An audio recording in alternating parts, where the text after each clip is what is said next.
এবারে গ্যাসের আঁচটা মিডিয়ামে রেখে ধরো 9 থেকে 10 মিনিটের মতন চিকেনটা আমি কষে নেব। তবে বারবার ঢাকা দিয়ে কষবো, তাহলে কষাটাও ভালো হবে, খেতেও ভালো লাগবে। যে কোনো রান্নায় তোমরা যদি এরকম ঢাকা দিয়ে দিয়ে কষাও তাহলে কিন্তু রান্নাটা খুব ভালো হয় খেতে। দেখো চিকেনটা আমি 2 মিনিটের মতো কষে নিলাম, এবারে ঢাকা দিয়ে দিচ্ছি। একটু বাদে ঢাকনাটা তুলে নিলাম।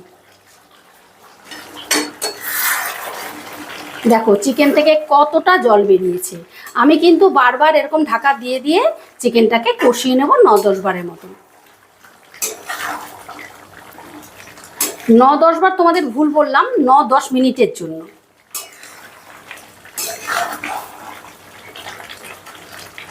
একটু নাড়াচাড়া করে আবারও আমি ঢাকা দিয়ে দিচ্ছি।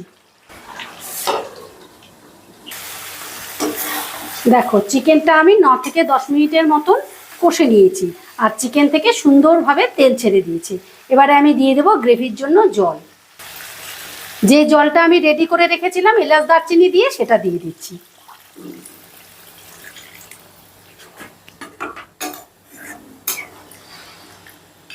বা চিকেনটা একটু নেড়ে চেড়ে মিশিয়ে দিচ্ছি। আমি জলের পরিমাণটা একটু বেশিই দিলাম, কারণ এই চিকেনটা কিন্তু একটু পাতলা পাতলা খেতেই বেশি ভালো লাগে। তবে তোমরা যেরকম গ্রেভি রাখবে সেই রকম জল দেবে। এবারে গ্যাসের আঁচটা মিডিয়ামে রেখে আমি 10 মিনিটের জন্য ঢাকা দিয়ে দিলাম।